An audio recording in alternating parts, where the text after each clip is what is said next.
Saya takut sama ambulan. Kalau misalnya ada ambulan di jalan, saya selalu bilang harus menepi karena mungkin si ambulan itu membawa orang yang parah juga di dalamnya. Jadi dia buru-buru keadaannya, jadi si pasien ini tertabrak.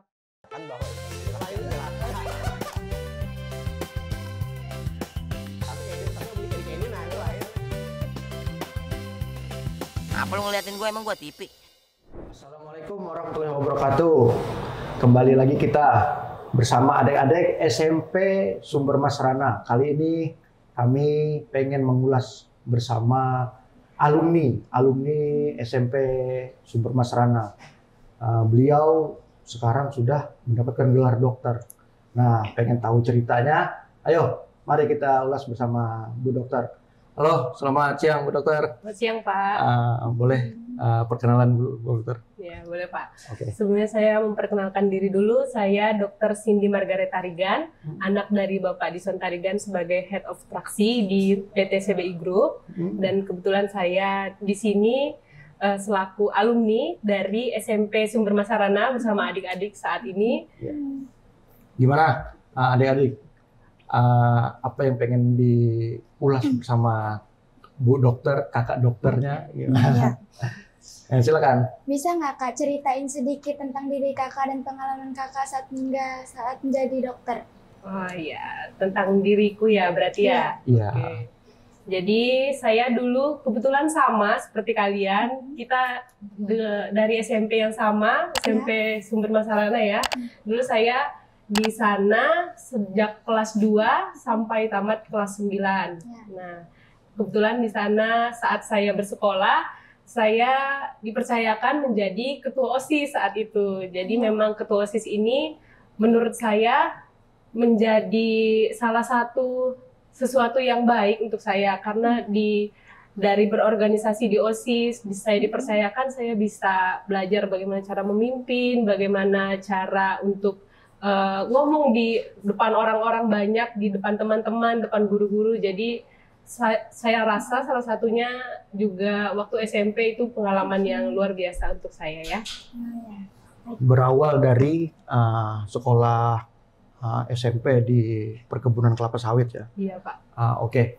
Bu Dokter, selama bersekolah di SMP Sumber Mas Rana, itu apa pengalaman yang didapat sampai menginspirasi bahwa saya bisa jadi orang, bisa menjadi dokter, menggapai cita-cita. Nah, itu apa? Pengalamannya yang biasanya inspirasi lah, yang bisa mengangkat diri, bisa jadi dokter. Mungkin cita-citanya dulu dokter, memang kesampaian jadi dokter. Nah, itu gimana ceritanya? Untuk cita-cita saya sebagai dokter ini, awalnya saya melihat bahwa kebetulan saya tinggal juga di dalam perkebunan. Jadi di dalam perkebunan memang untuk akses kesehatan memang sudah ada fasilitasnya. Mungkin lebih untuk yang lebih jauh tidak bisa ditangani, tapi memang di sekolah-sekolah juga kan ada UKS Pak. Jadi saya sering melihat kayaknya seru juga nih kalau jadi dokter gitu. Bisa jadi bantu banyak orang. Terus kemudian intinya saya bisa jadi berguna lah untuk orang lain gitu Pak. Berarti pengennya memang mengabdi di kesehatan khususnya di kebun gitu ya? Bisa mengarah ke sana, tapi lebih tepatnya untuk orang-orang yang mungkin susah untuk mengakses kesehatan gitu Pak. Nih dari adik-adik kira-kira apa yang pengen ditanya bersama kakak Bu Dokternya? Kakak angkatannya jauh kah? Angkatannya jauh kah? Lumayan ya. Iya. Kalian masih kecil-kecil ya. Kalau sekarang kelas berapa? Kelas 7. Kelas 7. Bersama kelas 7 berarti hitungannya kelas berapa sih? Kelas 7 tuh kelas 1 SMP, Pak. Kelas 1 SMP ya? Oh iya, 1 SMP. Iya. Berarti jauh banget. Iya. Angkatannya. Oke. Apa yang pengen diulas bersama Bu Dokter tentang ya berkaitan dengan SMP Sumber Mas Rana? Silakan. Ada nggak kenangan Kakak yang paling berkesan selama di SMP? Kenangan paling berkesan, Iya. kenangan menunggu bus. Jadi kita kalau sekolah di sana biasanya dari beberapa daerah, Pak. Kalau istilahnya di sana dari beberapa ST. Iya, estate. Nah, untuk sekolah kami sendiri itu di Sulung. Dan saya sendiri saat itu rumahnya masih di Suayap. Suayap. Kebetulan sama ya, kalian juga dari Iya, Suayap ya? Berarti juga. dari Suayap ke Sulung nyebrang dulu ya? Iya. Nyebrangnya pakai bus, Pak. Iya. Iya. Kirain- Nyebrang portal itu pakai Iya. bus, tapi Pak. Iya. Jadi kita memang berangkatnya pagi-pagi ya, berangkat harus di halte. Ada juga yang dijemput di haltenya. Kalau saya kebetulan ada di tempat di haltenya itu dijemput bareng-bareng, terus nanti pulangnya juga harus sama-sama menunggu bus. Gitu. Oh, berarti apa namanya sebelum berangkat itu nunggu di halte, Iya. barengan sama yang lain, Iya, Pak. bus datang, Iya. naik. Itu biasanya jam berapa? Mulai nunggu di halte itu? Kalau aku nih, kalau misalnya Iya. saya di Suayap kan di PKS. Iya. Kalau misalnya bus jam 7, saya udah nunggu setengah 7. Kalau adik-adik gimana? Jam 6 lewat ya. Oh, jam jam 6 6 lewat ya. sekarang. Oh iya. Jam 6 lewat gitu ya? Iya. Berarti itu sudah kumpul semua? Udah. Berarti bagus. Berarti itu intinya mengajarkan kedisiplinan kan? Disiplinan waktu. Iya, Pak. Berarti kalau lewat dari jam, misalnya jemput jam berapa dijemput bisnya? Jam setengah 7. Setengah 7 Setengah kadang 7. kayak nggak sampai jam 7 gitu. Pernah nggak ketinggalan bis? Belum pernah sih. Belum pernah? Iya. Jangan sampai pernah. Iya, iya. Terus selama bersekolah di sana, sebelumnya sudah kenal belum sama Bu Dokter? Tahu belum bahwa Bu Dokter ini alumninya SMP Sumber Mas Sarana? Belum. Belum. Ya. Ya kenalan dong. Terus apa yang pengen ibaratnya pengen dikulik lah supaya menjadi inspirasi diri sendiri bahwa Bu Dokter ini loh dari sekolah di perkebunan bisa menjadi dokter. Ada gak kepengen seperti Bu Dokter? Ada sedikit. Ada sedikit. Iya. Jangan sedikit, tanggung-tanggung, banyak lah. Coba apa lagi yang mau disampaikan ke Bu Dokter? Siapa atau apa yang menjadi inspirasi terbesar kakak saat ingin menggapai cita-cita ini? Saat untuk menggapai cita-cita sekarang ya. Ya.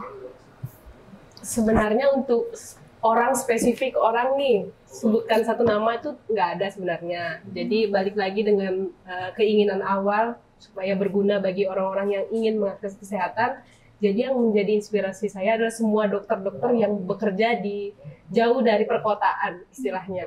Jadi orang-orang yang memang mau dan mengabdikan dirinya di tempat-tempat misalnya yang daerah terbelakang, terpencil. Karena kan orang di sana juga butuh kesehatan, orang di sana juga butuh dibantu seperti itu. Tuh, ada cita-citanya apa? Ada cita-cita nggak? Pasti ada. Nah, cita-citanya apa? Kalau cita-cita saya jadi polwan. Polwan, bagus. Adiknya? Dokter.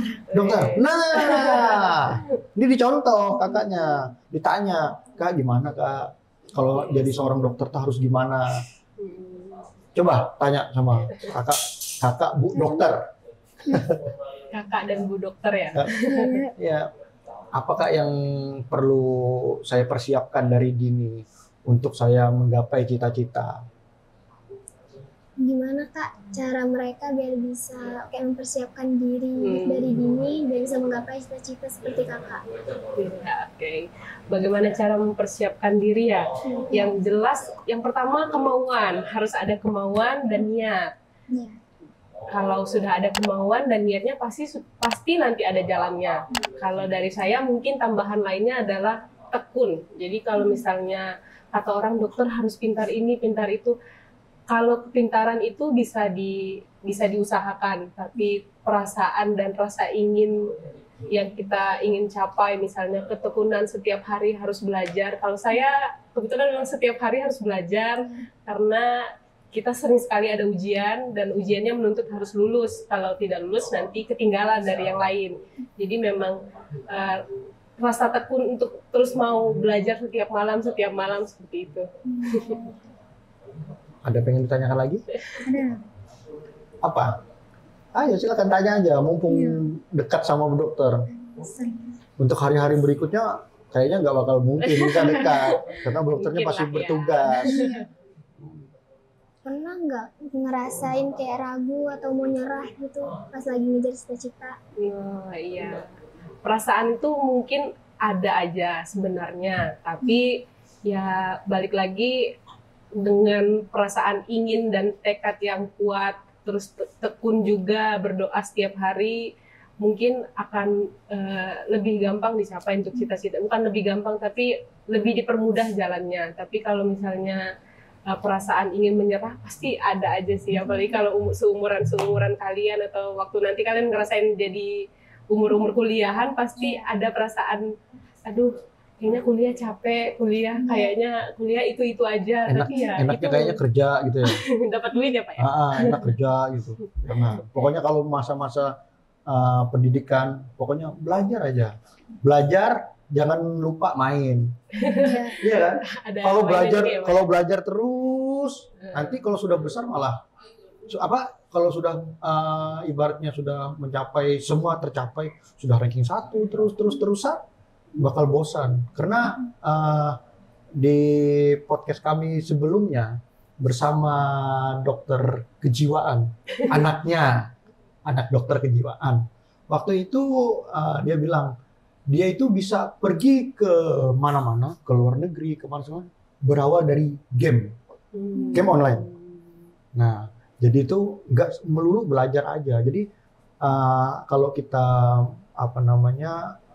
menempatkan game itu di tempat yang benar, otomatis itu pasti bakal berguna buat kita. Nah, contohnya adik-adik pasti sering juga main game kan? Iya. Ya kan? Perlu nggak permainan itu game? Perlu nggak? Perlu. Bilang sama gurunya. Gurunya tuh, Pak, perlu game Pak. Tuh, udah aku sampaikan. Jadi nggak perlu terus-terusan belajar. Nah, coba tanya sama Bu Dokter, pernah main game nggak Bu Dokter? Iya kan? Pasti Bu Dokter main game juga. Soalnya itu merefresh kita supaya tidak stres, tidak buntu berpikir. Karena dari bermain, bertemu dengan orang dunia luar, tapi sama porsinya masih di dalam kata wajar, itu sangat bagus untuk mencari ilmu pengetahuan di luar sana. Bu Dokter sebelumnya suka game nggak? Kebetulan saya nggak suka nge-game, adik-adik. Sukanya apa, Ya, Bu Dokter? saya kalau misalnya bosan untuk kuliah, harus masuk kuliah setiap hari. Tapi kalau bosan untuk mengikuti rutinitas kuliah, biasanya saya daftar bakti sosial. Bakti sosial. Ya, jadi kalau kuliah kan kita mendengarkan dosen, kalau saya kuliah semuanya dokter, jadi kita manggilnya dokter bukan dosen. Dosen kita dokter. Jadi kalau misalnya udah bosan, saya kuliah Senin sampai Jumat jam 7 sampai jam 5 sore, jam 3 sampai jam 5 sore, itu nonstop setiap hari. Nah, hari weekend biasanya hari Sabtu kalau misalnya ada kegiatan bakti sosial, saya ikut bakti sosial. Jadi ketemu pasien istilahnya kalau misalnya weekend. Kalau hari Minggu biasanya di situ saya ke gereja, kemudian bermain sama teman di situ. Berarti kalau masa-masa pelajar itu namanya bukan bakti sosial, tapi kerja kelompok. Iya, kalau lagi sekolah sekarang ya Pak ya? Sering kerja kelompok. Sering. Kerja kelompoknya ngerjain kan apa bermain? Nah, itu bagus, betul. Nah, ini ada nggak Bu Dokter kira-kira pesan yang pengen disampaikan buat adik-adik tingkat lah di SMP Sumber Mas Sarana? Iya, pesan yang untuk kalian atau untuk Arah yang tadi mau jadi dokter ya. Yang pertama, jangan takut untuk bermimpi.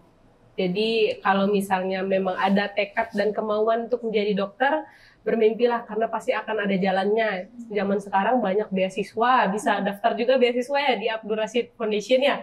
Bisa juga daftar beasiswa di sana.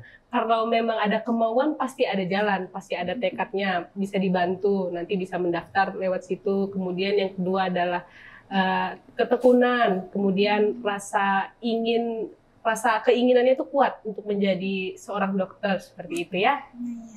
Itu Pak. Ada yang pengen ditanyakan lagi sama Bu Dokternya? Enggak. Enggak ada? Udah cukup? Jangan cukup lah, tambahin lah. Oke Bu Dokter, berkaitan dengan kedokteran nih. Iya Pak. Selama menempuh pendidikan menjadi dokter, pernah nggak waktu di tempat praktek atau apa disuruh hal yang memang kamu ibaratnya itu yang belum pernah kita lihat, suruh kita lakukan, itu pernah nggak kira-kira? Pernah, Pak. Itu berhadapan dengan apa? Banyak diantaranya dari yang orang yang sudah sekarat di depan kita juga harus kita bantu, walaupun sebagai. Jadi perjalanan kedokteran itu, Pak, saya kalau boleh ceritakan dari awal, perjalanannya pertama kita harus menjalani perkuliahan. Perkuliahan itu saya 3,5 tahun untuk mengambil sarjana kedokteran. Kemudian dilanjutkan ke ambil profesi, jadi namanya koasisten. Koas itu 2 tahun. Waktu kuliah itu belum ketemu sama pasien, itu masih diajarin istilahnya, masih kayak kuliah biasa sama dokter, sama dosen-dosen materi. Jadi masih materinya. Nanti kalau udah koasisten selama 2 tahun, kita harus di rumah sakit. Di rumah sakit itu bertemu dengan pasien, harus bertemu dengan pasien setiap hari, harus bertemu dengan berbagai macam pasien lah. Ada yang pasiennya sudah sekarat di depan kita, harus kita bantu. Ada yang lagi operasi, jadi sebagai koasisten diizinkan untuk menjadi asisten dokter. Jadi berdiri di ruang operasi. Kalau misalnya dia mau operasi, diantaranya operasi sesar, kalau tahu, ibu-ibu hamil melahirkan, operasi sesar. Juga waktu operasi sesar kan nanti ada anak bayinya tuh, nanti ada juga bagian bayinya. Nanti sebagai koas juga bisa membantu, jadi membersihkan anak bayi. Jadi ada cara-cara membersihkan anak bayi. Ada juga yang kecelakaan, kakinya patah, kakinya harus diikat, semuanya harus dibersihkan. Apalagi kalau kecelakaan tuh, Pak, kecelakaan bagian kepala nih misalnya, pasti ada muntahannya, ada darahnya. Itu kita nggak boleh menghindar atau jijik atau gimana. Justru itu harus dibantu gitu. Jadi banyak darah juga ya. Harus pakai sarung tangan sih sebenarnya. Jadi banyak aja sebenarnya. Pernah muncul kayak fobia kayak gitu, fobia takut darah atau takut dengan orang luka atau dengan sobekan daging atau apa? Ada fobia sih, Pak, sebenarnya. Mungkin agak aneh ya, Pak, karena waktu itu saya lagi di bagian namanya forensik. Forensik itu bagian yang berhubungan dengan hukum, medico legal. Jadi ada pasien, dia masuk ICU, Pak. Masuk ICU seumur saya, umur 20-an gitu, karena dia ditabrak ambulan. Jadi saya fobia sama ambulan, Pak. Jadi karena si pasien ini seumuran saya, perempuan lagi, Pak. Jadi untuk saya sebagai bagian dari forensiknya itu, melihat lukanya berapa dalam, dan lain-lain itu harus diukur, harus dilaporkan untuk diajukan visum ke dokter, ke polisi. Seperti itu. Jadi emang kecelakaannya itu kita lihat gitu loh, Pak. Kemudian dia dilakukan operasi kepala. Jadi saya takut sama ambulan. Kalau misalnya ada ambulan di jalan, saya selalu bilang harus menepi, karena mungkin si ambulan itu membawa orang yang parah juga di dalamnya. Jadi dia buru-buru keadaannya. Jadi si pasien ini tertabrak. Jadi ya seperti itu, Pak. Fobianya itu, Pak. Ambulan. Fobia sama suara ambulan. Fobianya sama ambulan. Fobianya sama apa? Sama darah, sama apa namanya, sobek-sobekan daging apa segala macam. Iya, Pak. Lucu juga. Sama ambulan. Oke, Bu Dokter. Kalau boleh tahu ya, untuk kedepannya ada nggak nih pengennya gitu membangun kesehatan di perkebunan? Iya. Salah satunya perkebunan di Sumbermas Sarana. Ada nggak pengen memajukan lah gitu? Dari keinginan dalam hati pasti ada, ingin berkontribusi lebih jauh pasti ada, Pak. Misalnya dibuka klinik-klinik yang lebih memadai judulnya ya mungkin ya, Pak. Misalnya ada alat-alat yang lebih baik lah. Mungkin sekarang alatnya sudah baik, mungkin lebih lengkap seperti itu. Misalnya untuk membantu proses persalinan, misalnya di perkebunan banyak kecelakaan kerja biasanya, Pak. Misalnya ada luka atau robekan seperti itu, alat-alat sterilisasi untuk jahit dan lain-lain. Jadi penanganan awal tuh bisa dilakukan dengan baik dan tepat di perkebunan. Sebelum memang harus dirujuk, boleh dirujuk, tapi sudah dilakukan penanganan dengan baik dulu, gitu, Pak. Mulai dari sarananya, misalnya ambulannya, dan lain-lain. Ada yang ingin ditanyakan? Udah. Ini terakhir, Dokter. Iya, Pak. Ini kan berkaitan dengan apa namanya sosial lah. Seandainya di luar jam kerja nih, ada orang pengen berkonsultasi, ibaratnya melalui online lah, melewati WhatsApp atau media sosial lainnya. Orang bertanya, Bu dokter, tolong bantuannya anak saya lagi gini, sakitnya kayak gini. Kira-kira saya harus gimana, Bu dokter? Kira-kira yang seperti itu di kedokteran itu menunggu pas jam praktek kah atau enggak kah? Apa harus kita layani? Ya layanin aja gitu loh. Iya. Kira-kira bisa nggak kayak gitu? Jadi saat ini namanya ada telemedicine, Pak. Telemedicine itu pasien bisa ketemu dokter hanya dengan konsultasi online. Ya, Kayak aplikasi yang dekat sama masyarakat tuh Halodoc. ya Halodoc. Halodoc itu. Tapi balik lagi kalau pasiennya memang sudah mengenal dokternya, misalnya nih, ada yang mau berobat ke saya, Dokter Cindy, kan kita udah kenal. Bisa jadi langsung ditelepon, Dok, saya lagi keadaannya seperti ini, demam dan lain-lain. Saat ini saya kasih obat lewat online, tapi memang kalau misalnya kita bisa bertemu, kita bisa bertemu. Jadi kalau memang sudah dekat, tidak ada, menurut saya tidak ada batasan waktu sih kalau misalnya sudah dekat. Apalagi kalau misalnya orang menelpon, Pak, menurut saya sudah memang harus dibantu gitu, Pak. Tapi kalau memang misalnya tadi yang balik lagi telemedicine kan kita belum kenal nih, belum tahu pasiennya seperti apa. Mungkin ada jam-jam aktif dan tidak aktifnya seperti itu, Pak. Berarti boleh ya, misalnya ini misal ya, saya telepon nih, Bu dokter, saya ini ada keluhan ini. Boleh ya gitu ya? Boleh, Pak. Boleh. Catat nomor telepon. Oke, sampai di sini dulu, Bu dokter. Ya, terima baik, kasih Pak. sudah hadir bersama kami di sini bersama adik-adik SMP Sumber Masarana. Nah, terakhir Bu dokter, ada nggak yang pengen disampaikan ke audiens kita tentang ya kata-kata mutiara Kak? Kata-kata mutiaranya ya. Oke. Silakan Bu dokter. Ya. Pesan dari saya, jangan ragu untuk bermimpi dimanapun keadaanmu sekarang. Misalnya saat ini mungkin keadaan membuatmu kecil, misalnya sedang bersekolah di jauh dari perkotaan, jangan pernah berkecil diri, karena kalau memang ada tekad, niat, dan kemampuan, pasti akan ada jalannya. Walaupun misalnya sekolahnya di perkebunan, pasti ada cara untuk maju lewat sekarang yang ada misalnya HP, internet, dan lain-lain, sama aja dengan yang di kota. Jadi jangan ragu untuk bermimpi. Oke, terima kasih Bu Dokter, terima Ya, kasih Pak. adik-adik. Di acara ini kita bisa dapatkan ilmu dari dokter, dari Bu Dokter Cindy ya. Oke, sampai di sini dulu acara kita, akan kita kembangkan terus podcast kita bersama adik-adik SMP Sumber Masarana. Semoga semakin maju, semakin ramai pengunjungnya. Oke, assalamualaikum warahmatullahi wabarakatuh. Kamsahamnida. Dadah.